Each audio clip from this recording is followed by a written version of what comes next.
Hello and welcome to Inside Music, episode number 155. I'm your host, James Shotwell, and it's great to be with you again. My guest this week is one of the most requested guests in the history of Inside Music, and it's someone who surprisingly has not been on the show before now. His name is John O'Callaghan, and he is best known as the vocalist for a band known as the Maine, who will release their brand new 7th studio album, You Are Okay, on March 29th. If you're listening to this after March 29th, I highly suggest you just hit pause, head over to Spotify or Apple Music, or if the gods have blessed you with actually having physical music in your life, the actual vinyl or the CD, and just listen to the record in full. You can hit pause right now. I won't be offended just as long as you come back and you listen to the rest of this conversation, because I promise it's a good one. Jono called me from his studio in Phoenix, Arizona, where he was doing a little bit of work getting ready for the band's upcoming run of tour dates, which stretches from April into whenever they decide to get off the road, with dates that include Taking Back Sunday, a headlining run, and the recently announced Sad Summer Festival. We kind of start there talking about Sad Summer Festival, and then we transition into a discussion about the band's new album. You Are Okay finds the Maine doing their best to discover new ground while staying true to themselves and the sound that helped propel them to the forefront of music in the first place. But what I think is most interesting about this conversation is kind of the overarching theme, which is getting older in the music industry.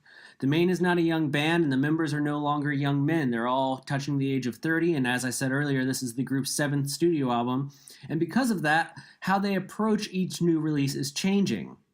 Jono himself says at some point in this interview that the industry doesn't cover them as much as they used to. And while that's true, you probably wouldn't know it if you follow anyone that likes the Maine, because the Maine have found a way to harness their fan base and harness their audience's love for their music and turn it into something beautiful and more powerful than any ad buy could ever possibly afford.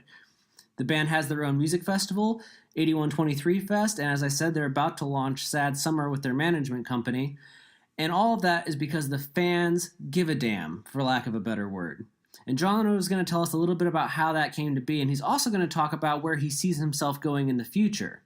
Being 30 in the alternative music scene is something that is becoming a reality for many people who are still very prominent figures, but the question of how long that can last and what comes next is always on the back of our minds. John tells us a little bit about where he sees himself in the future and how he came to that decision. Before we get to all this, I do want to tell you a few quick things.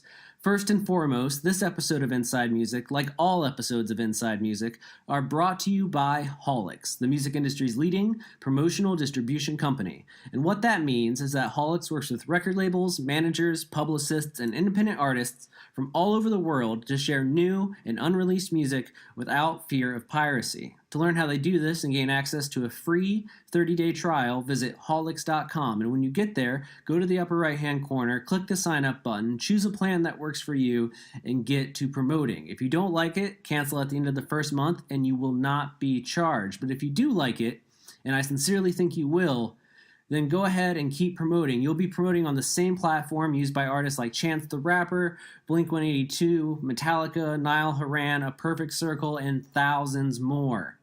For more information, you can follow Holix on Twitter, that's Haulix, or visit the website, Holix.com. Once again, that's Haulix.com. I also want to encourage you to follow our industry blog, where we talk about all things music business. That's HaulixDaily.com, HaulixDaily.com. But that's all I have, so please, sit back, relax, and enjoy this conversation with John O'Callaghan from a band called The Maine.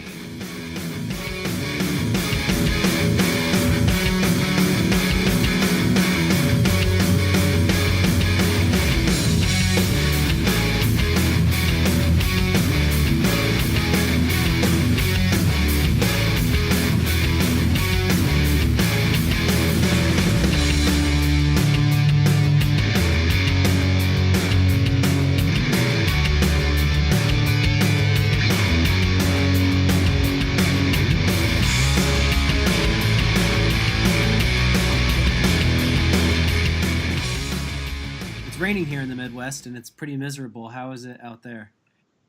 I guess if it's miserable there, you don't really want to know. It's starting to heat up for March. but it's pretty beautiful, to be honest. It's I'd say probably mid to low 80s right now. Sun's out.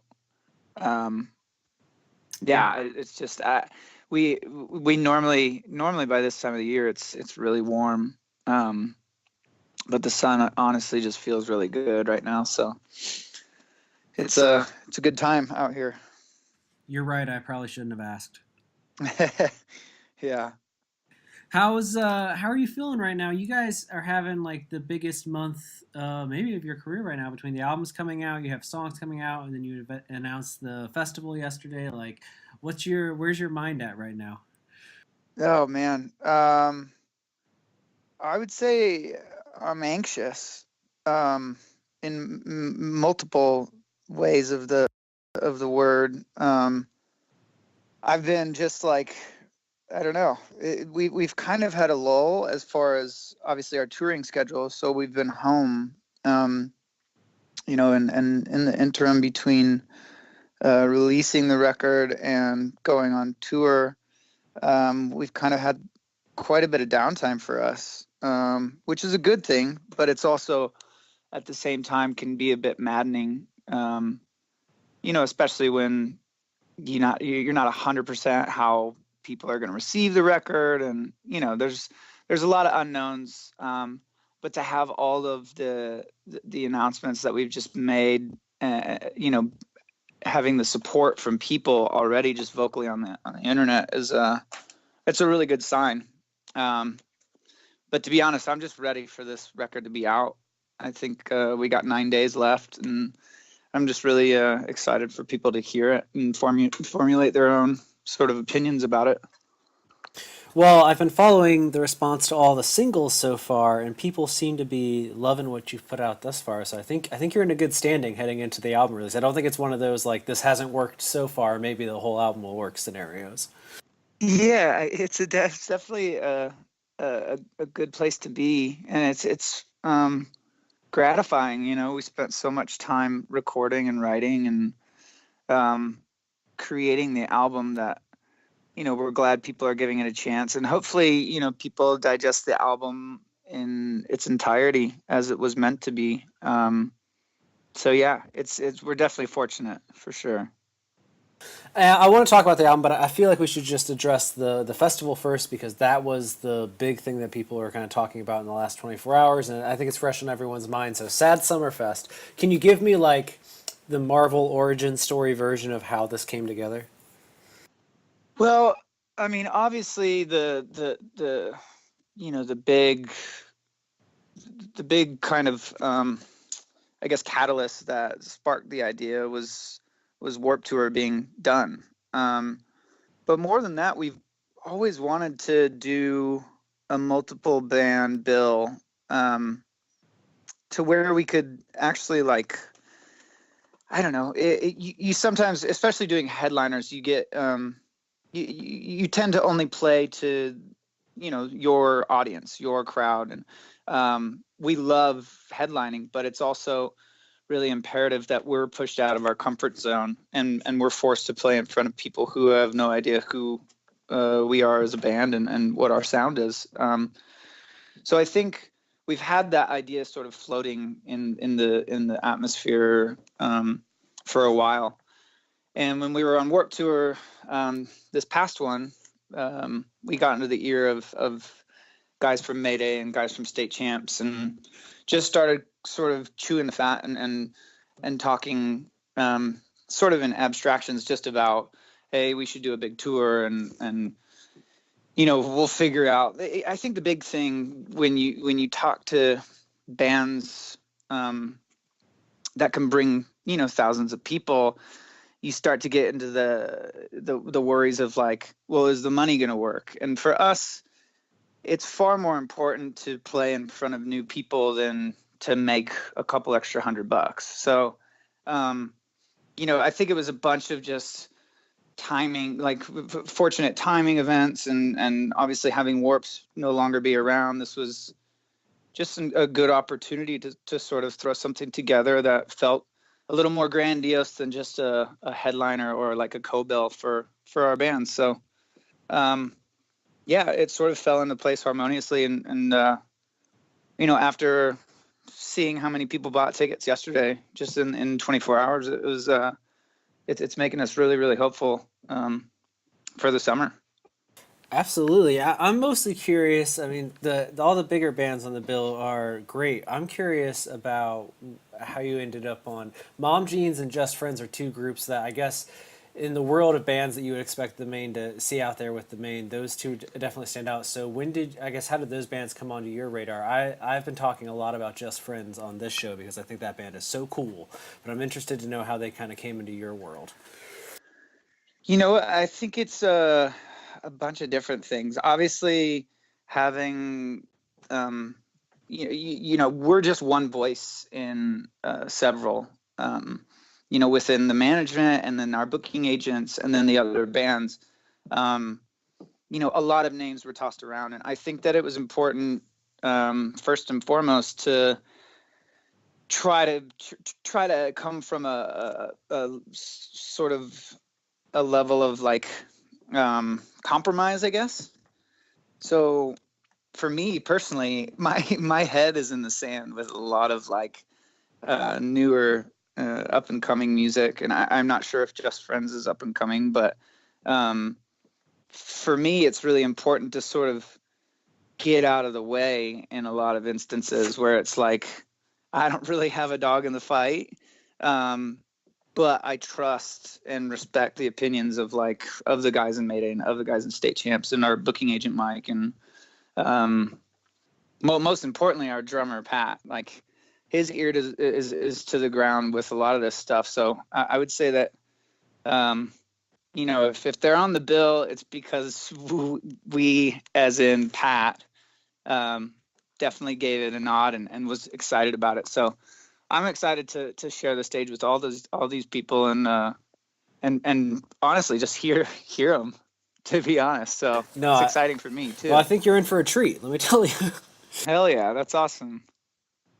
Well, I'm excited to see it come to fruition because I just follow along from kind of the press side of the world, and I saw, I guess, probably what you saw as well, which is people kind of freaking out and being like, here's the solution. And I think from talking to other people in the industry the last year, since the kind of exit of Warped Tour in its traditional sense, there was this kind of vacancy where people were like, how are we going to create the next generation of bands, because for a lot of groups, including your own, it was always kind of the stepping stool to the next level and then so on and so forth. And without it, there's been a lot of like, what happens to the economy of alternative music in a lot of ways. And I feel like you guys have found a way to at least provide some kind of replacement, hopefully, anyway. So I guess we'll see how it comes together. Yeah, absolutely. I mean, the thought is, like obviously, fingers crossed that the first one goes well, but we would hope that this could be something like you're saying that could go on without us, and could be something that for years to come people can be a part of, and hopefully be sort of a diving board and a jump off point for younger bands, and people just starting out, and also veteran bands alike. I think that there's sometimes it's lost in translation. Like we're all going out doing the same thing, so combining forces and sharing a stage, that's kind of like the most brilliant part about being in a band. You want it to be on stage with your peers, and you want to see another band put on a great show because it pushes you to, there is a level of competition, and I think that is kind of what you're talking about, is setting the bar, hopefully, taking whatever the precedent is, and trying to reach further than that. I think that's the point of all of this. So I mean, if it could last several years and into the future, and we're not even on the bill, that would be really neat to be a part of. Well, something I really love is how everything with 8123 feels so, I guess the word maybe is loose. Like if you asked me to describe what it is in a single sentence, I'm not sure if I could at this point, and seeing that name at the bottom of Sad Summer just made it even more so, where I was like, this, you kind of have this thing can be whatever you want it to be, and that must be so exciting for you. Whereas people kind of know what the Maine is to some degree, and they kind of know what they might expect to a certain degree. But 8123, you guys can really just throw out ideas and see what works. Sure. I think, we've been afforded such an amazing opportunity by the people that are a part of 8123. And to be brutally honest, if you asked me to describe 8123, it would be a bunch of loss of words. I think, we've been put in such a unique scenario where we're allowed to take risks. We're allowed to make mistakes. Musically, from the marketing standpoint, all across the board. And, the people that support us are still in our corner and still devout and willing to go through some of that with us. And I think that, we're just, I don't know, we're incredibly fortunate and incredibly humble at the same time. And just trying to not take advantage of the support, but you know what I'm saying? Like trying to seize that opportunity while we can, while we're still relatively young. I'm 30, so I'm no longer a young pup, but I'm definitely still hungry. And fortunately, we have great people supporting us. So.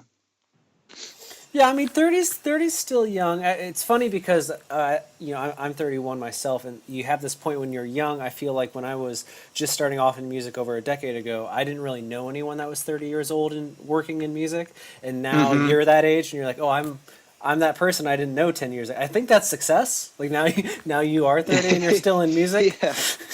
Yeah, I like to think so. Hopefully. I mean, I no longer live at my parents' house, so that's success for me. Yeah, exactly. It's all about perspective. Exactly.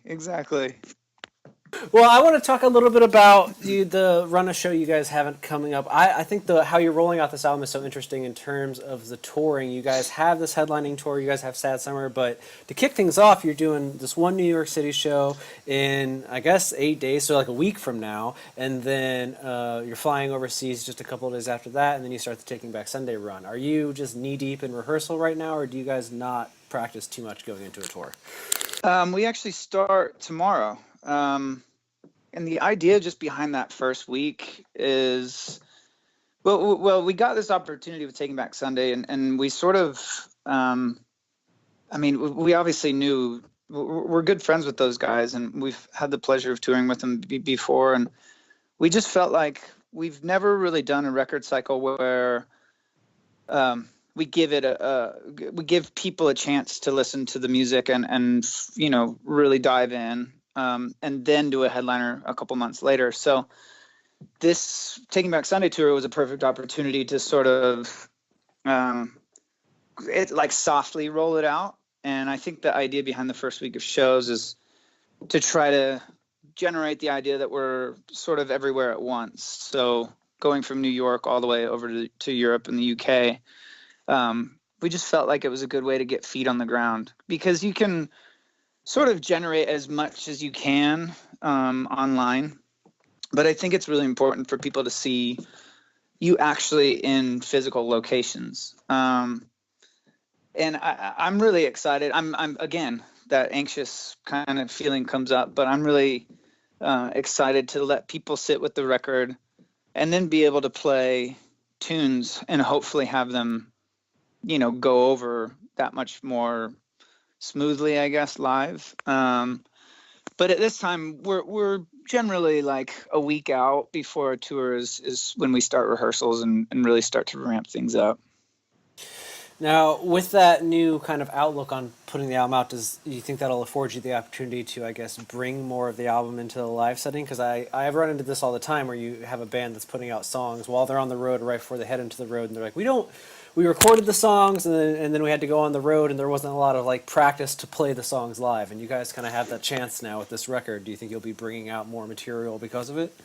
Yeah, I think for people that like have followed us for a while, I think they already expect for it to be heavily laced with newer material. I think that we're always so gung-ho about whatever's most recent that it's not that we like sort of shy away from our older material, but we always want it to feel like it's whatever we're doing is celebrating the idea of whatever's most recent. So I think people that follow us know that we're probably going to lean into the newer material. And for us, again, obviously having a lot of strings on this record is really going to push us to hopefully, help bring this whole record to life live. And it's another challenge, and it's another opportunity for us to get better as musicians. So we'll see how it all goes. No, I think that's a great plan. I was talking to Chelsea the other day, your girl Chelsea, and Yeah, yeah. I had originally reached out about doing this, and I had talked about maybe getting something because we do. I run like a blog through Holics where we talk about like navigating the industry and everything, and I loved her response. It was the only time I don't really like. No one likes getting a denial, but it was the best denial I'd ever gotten because it was like the band is a little bit more fan centric right now than industry centric, and I think that's like the whole recipe to your success, in like one little sentence. Sure. But I have been following the pieces you guys have done for on like Medium that you've been posting about your site and posting about the fest and how everything's come together. What was I guess? Yeah. What was kind of the impetus behind this? Because I feel like you guys have hit this point where you're not only you're giving back to fans, but you're kind of laying out the blueprints for others to follow in a way where you're like, this is how we're doing it. Well, I think first and foremost, it's we don't necessarily get that much press anymore. We're an older band, like the buzz isn't necessarily there as far as, hey, this is a new, fresh thing. It's sort of on our shoulders to kind of generate that buzz, and to not manufacture it, but to just think of like creative outside of the box ways to maybe get back into sort of like, hey, this is fresh again, in the eyes of people.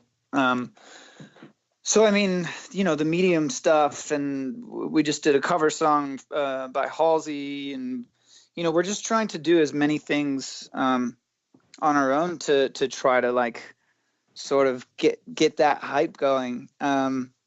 Because obviously 7 records, what can you really do at this point to like make it new? And I think that was like a big concern going into the writing and recording was, what does not what does any band do, but what will our band do to make 7 as exciting as 1? And I think that spawned a lot of the difference in sound, and obviously that approach. But the Medium articles and stuff like that, we just feel like we want to talk directly to the people that directly affect us, meaning the people that allow us to make music and support us by buying a ticket on the road, and even just streaming us on Spotify. And I think that it's important to just really try to directly talk.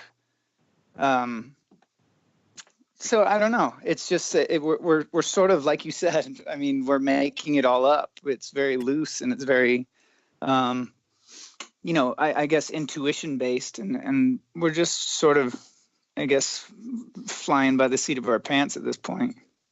And I think that's the best place to be. Like when you have to be on your toes, sometimes that's when the best ideas come, and that's when the most happens for you.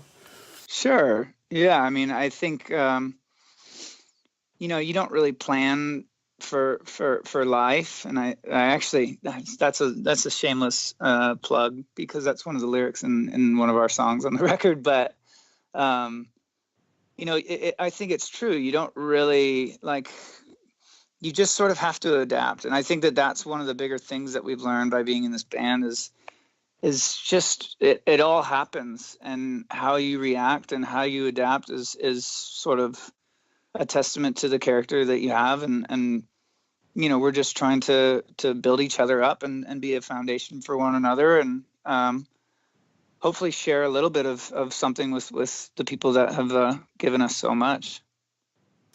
I don't know if I can think of another band right now is actively giving as much of themselves as you guys are, because you talk about how you guys don't get a ton of press right now, but there are bands I know that get a ton of press in this alternative circle that I don't hear about nearly as much as you guys. So clearly you're doing something right, because you've been able to harness that word of mouth in a way where people get legitimately excited. And I find it so interesting how well you guys hit album cycles. Like, I appreciate how you kind of lay an album to rest, but the last record came out on April 7th. This one comes out, what, 8, 9, 10 days before what would be 2 years of that album. And it's just, Yeah. you don't go 2 years without giving us something new to appreciate. Like, you keep chugging along.